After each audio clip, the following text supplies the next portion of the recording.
Diascofoot, le miroir du football de la diaspora congolaise.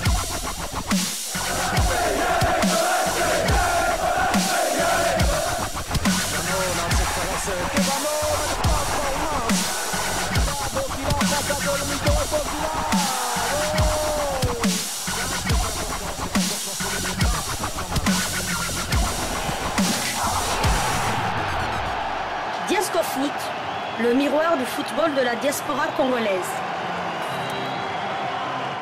Pour vous voir à l'œuvre. Alors je vous présente, j'ai l'honneur de vous présenter l'entraîneur Otis Ngoma, un grand entraîneur qui est l'entraîneur national aussi. Un grand subtil. Ben merci, hein. Écoutez, moi je n'ai rien à vous dire. C'est sympa que vous jouez déjà au foot parce que l'activité physique c'est très important. Vous faites du sport, pendant ce temps-là, vous ne cassez pas dans des quartiers chauds, donc c'est déjà bien. Et qu'en plus, comme vous êtes d'origine congolaise, vous savez très bien qu'on est souvent catalogué, donc tous ceux qui font du sport, ils font plaisir. Mais nous, on est preneurs. Donc moi j'ai appris qu'il y avait une détection de jeunes belges d'origine congolaise. Je me suis dit que c'était important que je vais vous voir un peu jouer. Tout en sachant que j'ai vu une partie, j'ai vu 7 joueurs il y a 3 semaines, Anderlecht contre le Standard de Liège. Je crois qu'il y en a 2 des Standards qui sont là aujourd'hui, non? Non, il n'y en a pas? Bimata n'est pas là? Non, Nani n'est pas arrivé. Ah ok, bon c'est pas grave. Donc amusez-vous et puis on fera connaissance, on va garder nos relations et puis les consolider surtout. Et puis bon courage à vous et bonne chance. Et, allez, je vous félicite et puis vous remercie infiniment de cette invitation. Merci beaucoup. On applaudit pour voir. Non, c'est bon. Jérémy.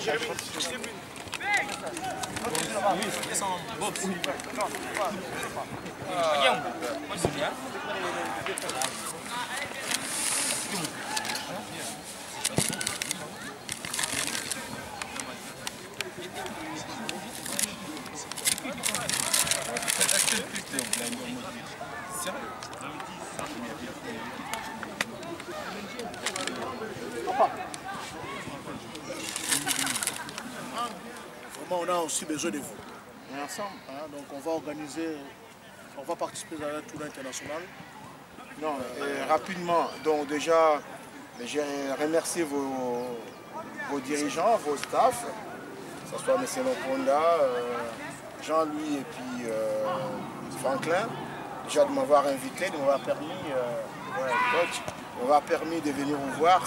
C'est un réel plaisir, un régal. Je ne me suis pas ennuyé, donc je vis de très très bons joueurs, comme il y en a partout dans le monde. Donc il y en a qui se donnent les moyens d'arriver et d'autres non. Donc, après la réussite, il faut le bon vouloir de la personne. C'est beaucoup de sacrifices. Là, normalement, on devait jouer un match, un tournoi international avec le Maroc, l'Irlande et les États-Unis.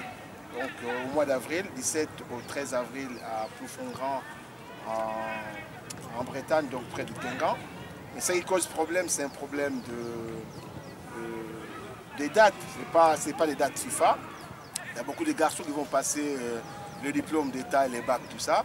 Dans cette période-là, c'est un peu embêtant. Et puis deuxième problème, c'est qu'ils ont demandé un peu le double du prix qui était prévu au départ. C'était 6 000 €, là ils sont passés à 12 000 €. Donc nous, la fédération, ce n'est pas des matchs qui étaient prévus dans un cahier de charge où on a accepté les 6 000. Il fallait aller trouver d'autres 6 000. Vous savez très bien que nous, nos équipes de jeunes, c'est un peu la dernière roue de la carrosse après quoi. Donc s'ils sortent déjà l'argent, moi j'arrive à avoir de financement dans l'équipe où je suis. Je crois qu'IC était avec nous. Je crois qu'il c'est pour une première fois qu'il était quand même logé dans des grands hôtels, hein, des très grands hôtels quand même, vrai ou faux. Il a joué l'éliminatoire. Donc IC était avec moi. IC a vu quand même la qualité un peu standing. C'est très intéressant. Donc là on est en train de voir. Il y a une date FIFA qui est les 25 et les 28. On a eu des contacts avec la Croatie, mais c'est un peu trop tôt. c'est trop près pour organiser un match. Je suis en train de voir avec la Belgique. Moi j'ai rencontré Walem à l'enterrement de Junior. Donc on avait compris qu'on allait faire un match. Donc là, il a demandé à Jean-Louis qu'on envoie le courrier. Donc je vais demander à Jean-Louis de les revoir. S'il nous donne une date FIFA, sachant que date FIFA, il n'y en a qu'au mois de mai maintenant, hormis les 25 et les 28, les 31. Donc normalement, c'est parti pour qu'on fasse des matchs contre des sélections nationales. Pas des équipes, mais des sélections nationales. Mais maintenant, pour un premier temps, comme on l'a dit, ça c'est des présélections. Il faut savoir aussi qu'on ne vous prendra pas si vous n'avez pas de club. C'est vos tontons qui vont nous insulter si on ne vous prend pas vous et qu'on prend un autre garçon qui n'a pas de club. Ouais, comment va ce garçon dans une équipe? Donc nous, il y a aussi une certaine ligne de conduite à suivre. On vous encourage d'être sérieux, on revient toujours à la discipline, d'être sérieux, de signer dans des clubs, de faire le championnat, de briller, d'être meilleur. Parce que la sélection, c'est que les meilleurs joueurs.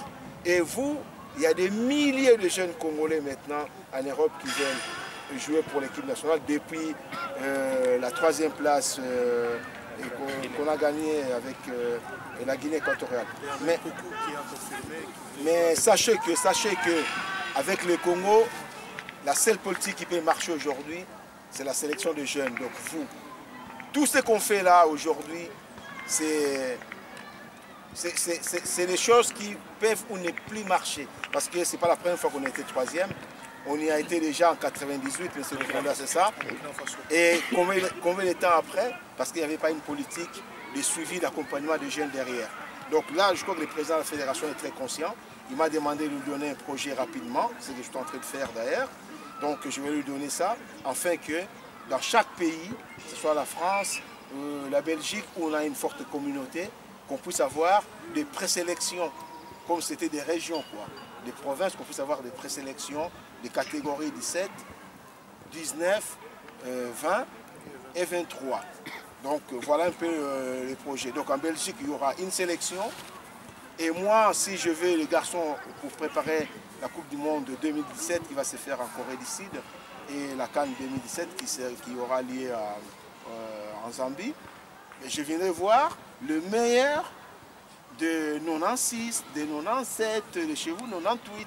Ici, parmi notre sélection, la Belgique, je prendrai là, je verrai en Italie, on a su un garçon de 97, maintenant qui commence à être joué déjà en équipe, la Fiorentina déjà. Andy Bangou, regardez bien, on verra, c'est des jeunes comme ça qu'on essaie de sélectionner. Essayez de jouer au-dessus. Mais je sais qu'avec un accompagnement, vous y arriverez. C'est le problème aussi que les parents qui vous suivent, les garçons comme les Franck qui sont là, ils connaissent beaucoup de monde, il faut qu'ils essayent aussi de participer. Moi, s'il y a des garçons qui veulent faire des essais en France, il n'y a pas de souci aussi. On peut essayer toujours d'appeler des copains, des entraîneurs qui étaient nos anciens joueurs, et puis c'est des bouches à l'oreille, et puis des bouches à bouche comme ça, et puis les réseaux qui comptent. Okay? Merci beaucoup de votre invitation, et puis bonne continuation, et félicitations encore une fois de plus. Merci. Merci. Et du courage. Le foot, rien que le foot. Désormais, nous avons un programme qui suit semaine après semaine l'évolution des footballeurs congolais à l'étranger, les analyses, l'évolution, la carrière, le transfert, l'interview, le tout sur image. Le haut niveau sur votre chaîne Diasco Foot. Le miroir du football de la diaspora congolaise.